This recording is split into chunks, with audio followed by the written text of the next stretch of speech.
নীরব নিস্তব্ধ জনমানবের ওখানে জনমানবের কোন ইশারার শব্দ নেই।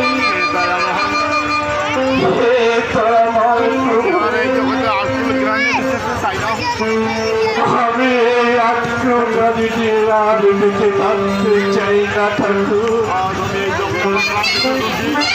তাই আজ আমি এই জঙ্গলে কাজ বিসর্জন দিয়ে আমি রাজ্য থেকে আবার আত্মদাম চলে যেতে চাই। আমার আত্মদাম চলে যেতে চাই।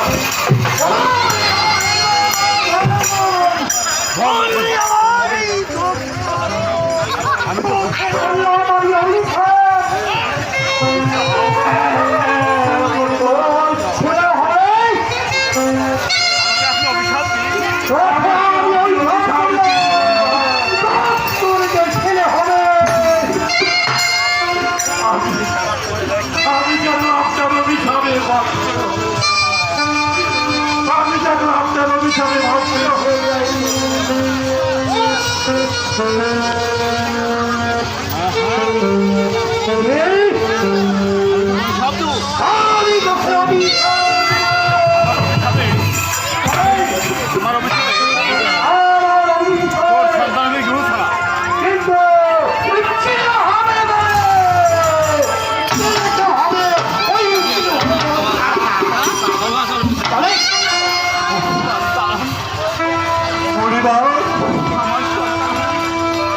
আমার সন্তান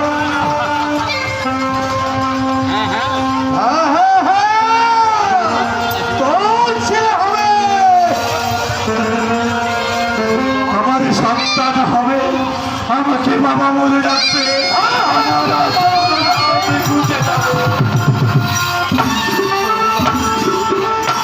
আমি যে আপনার কথা ঠিক বুঝে উঠতে পারছি না। মাত্র সন্তানের জন্য আমি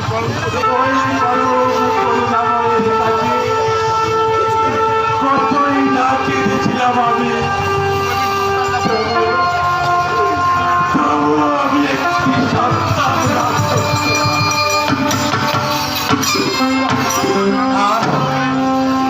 তাই এই আত্মপ্রাণী সহ্য করতে যাচ্ছে। এই জঙ্গলে এসেছি আত্মবিসর্জন আর আপনি কিনা বলছেন আমার সন্তান হবে।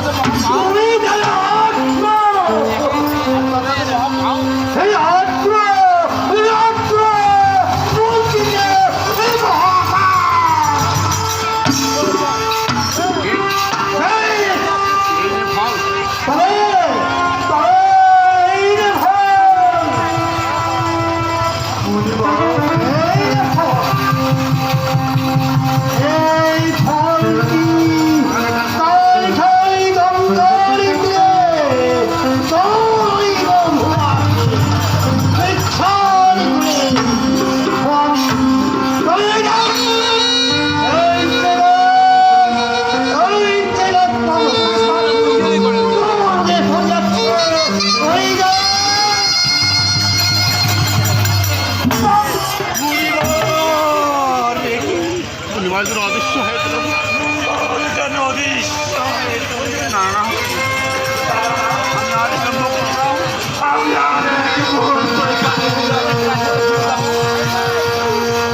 আমি ওই চলে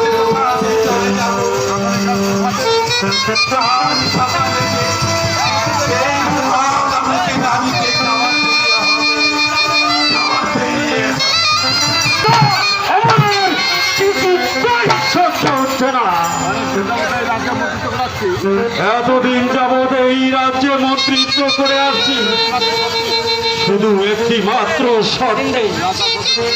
ওই রাজাবাদী মূর্খ ছিল আটকুড়ো, তাই ওই রাজা মরতে পারে আমি হবই কিন্তু কিন্তু সে আশা আমার ওই ব্যর্থ হতে চলেছে। ওই মুড়ি দেওয়া ফল খেয়ে মহারানীর গর্ভে একটি পুত্র সন্তান জন্মগ্রহণ করেছে।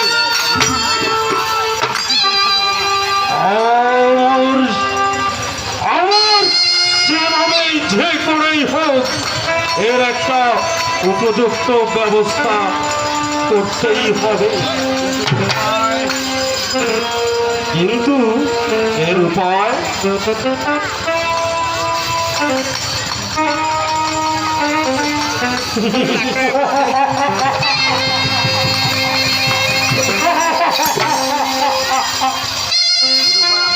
এর উপায় আমার কাছে আছে। ওই রাজভোগের সহিত মহারাজকে খাওয়াতে পারলে ওই মহারাজ চলে যাবে পরে। তারপর ওই নবজাত সন্তান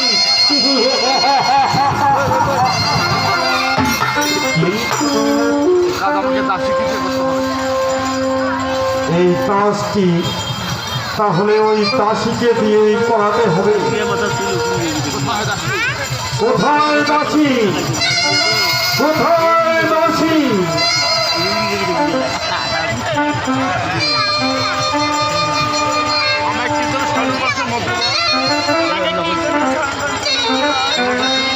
শোনো দাসী, তোমায় একটি কাজ করে দিতে হবে। কাজ আমাকে করতে হবে, তেমন কিছু নয়, আর যদি করতে পারো তাহলে অনেক অনেক পুরস্কার পাবে।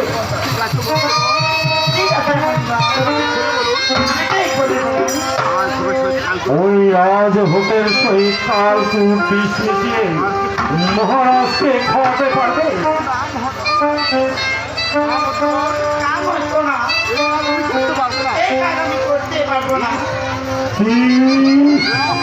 এত বড় সাহস তোমার! আমার রাজ্য থেকে এইটুকু কাজ আমার করে দিতে পারবে না?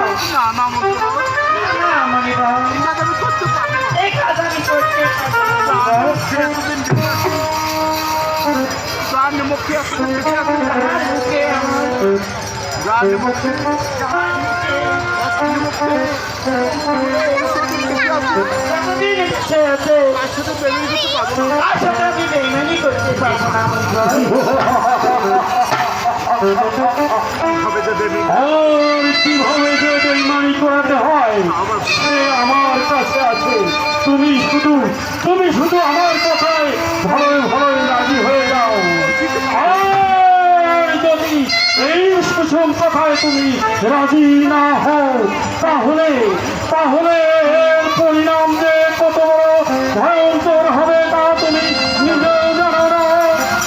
বেশি তাহলে তোমাকে আমার হাতে চিরতরের জন্য এই বিদায় দিতে হবে।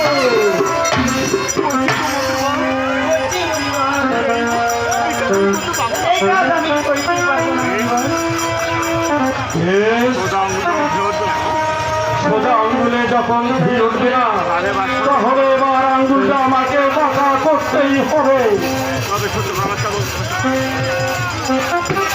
তাহলে সহ্য করো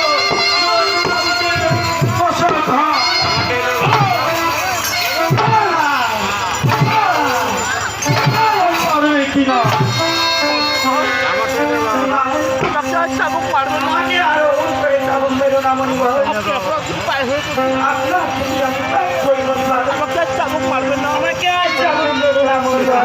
তাহলে আমার কথায় রাজি হয়ে যাও।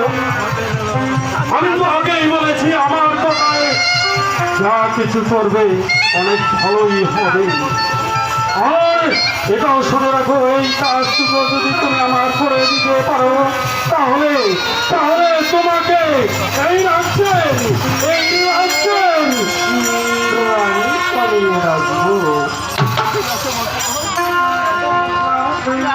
রাখবো। রাজি হয়ে যাও। তবে শুনে রাখো, খুব সাবধান। তুমি যে মহারাজকে রাজভোগের সহিত কাকুর বিষ মিশিয়ে খাওয়াবে, এ কথা রাজ্যের মানুষ তো দূরের কথা, একটি পিপিলিকাও যেন জানতে না পারে।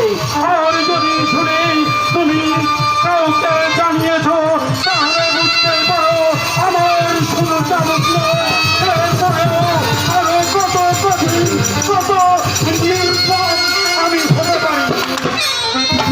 যাও, তুমি আমার পক্ষে অপেক্ষা করো।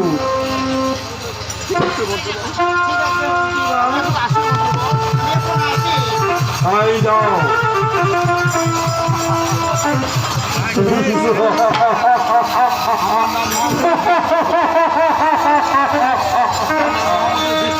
আমার মহামন্ত্রী খ্রিস্টবুদ্ধি, এতদিন ছিলাম এই রাজ্যের সামান্য মন্ত্রী, আমি হতে চলেছি এই রাজ্যের একমাত্র রাজা।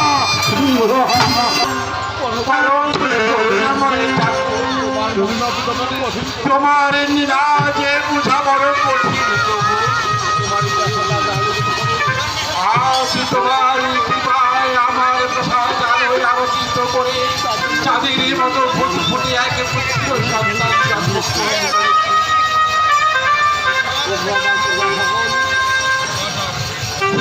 ভগবান।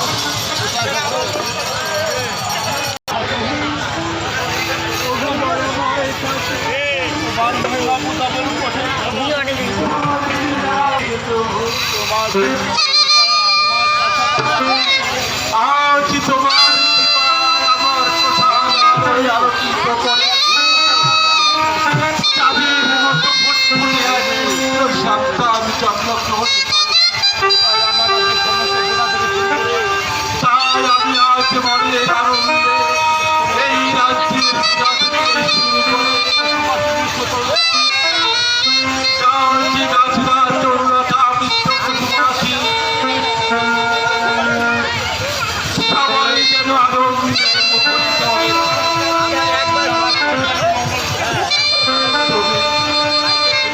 তুমি আমার সন্তানের মঙ্গল করিও, তুমি আমার সন্তানের মঙ্গল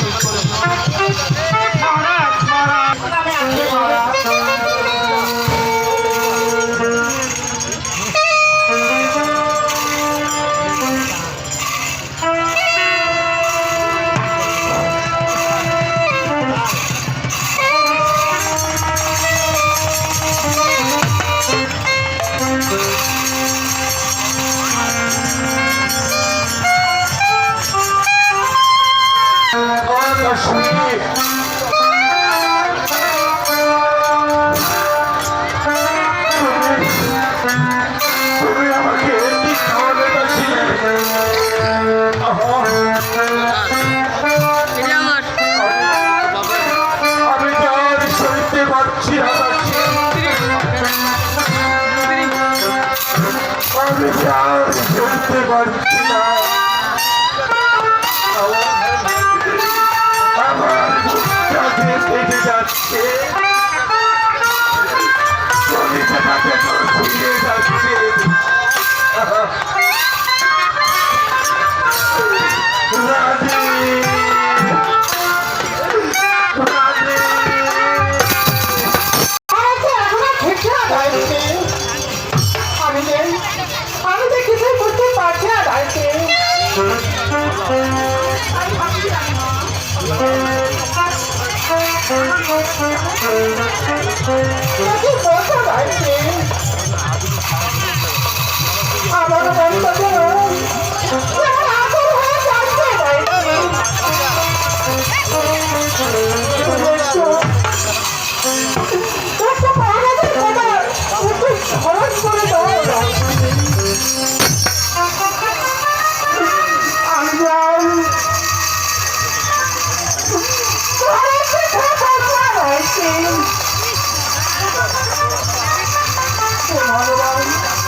তাহলে কি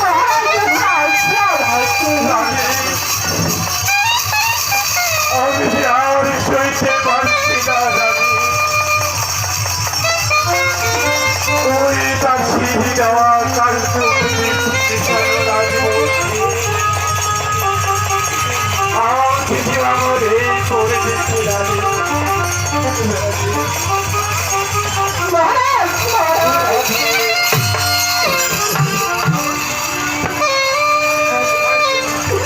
আপনার কি হয়েছে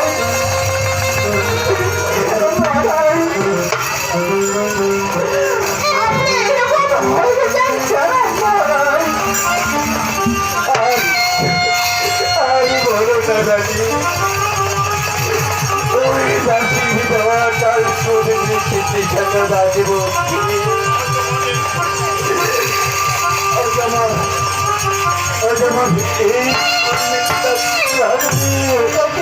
এই দেখি মহারাজ আপনার কি হয়েছে মহারাজ আমাদের কথা খুলে বলো মহারাজ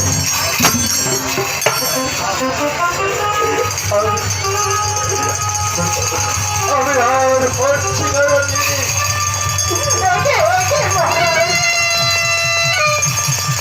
আমাকে আমাকে একটু করে ধরো দাদি দেখি মহারাজ আপনি কি করছেন মহারাজ আমার সন্তানকে আমার করে দাও দায়িত্বে আমি একটু শেষবারের মতো দেখা দিচ্ছি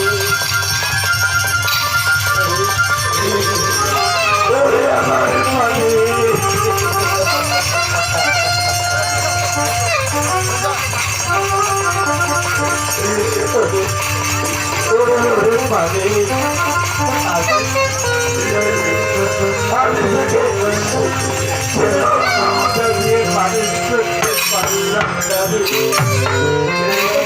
মানে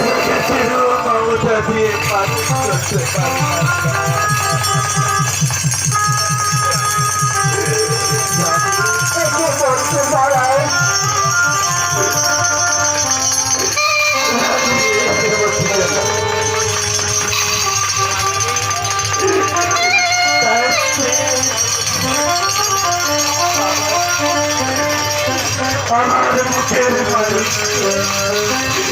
আমি তোমার হাতে ছবি দিয়ে গেলাম তুমি আমার সন্তানকে দেখে রাখি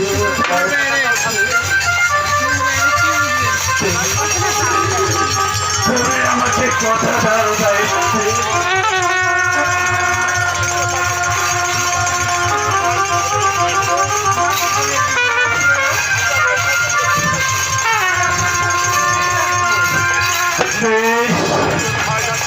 তাই যেন হয় হয়েছি রানী আমার একটু কষ্ট করে ধরো রানী আমি তো কিছু বুঝতে পারছি না মহারাজ আমার করছি না ভগবান ওই চোখে জন্মবতী ডাকছে নারায়ণ নারায়ণ নারায়ণ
পাঠিয়ে দিয়ে তোমার ভবনীয়তা একদম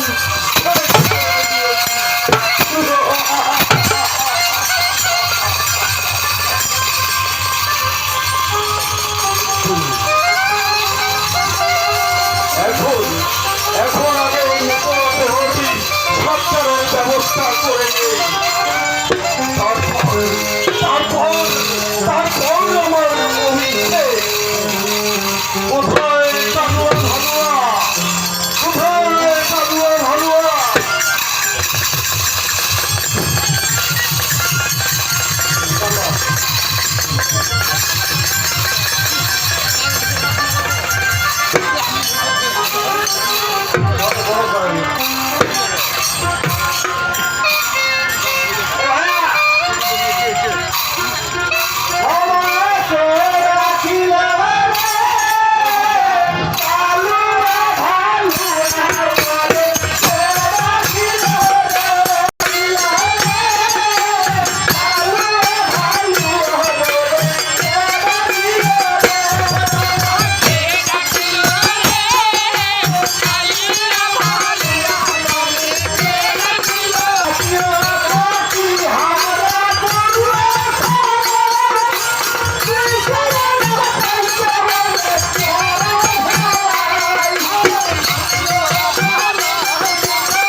তোমাদের মহারাজকে ওই পর্বতে পাঠিয়ে দিয়েছি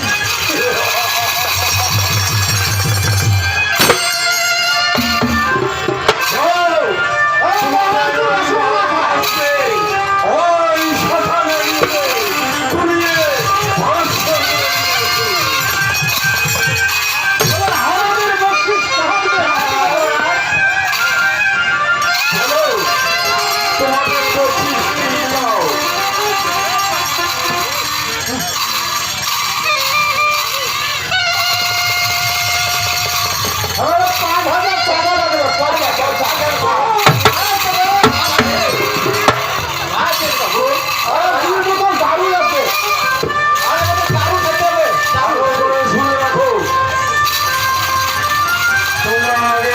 দাও সরকার করে আসো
Thank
you.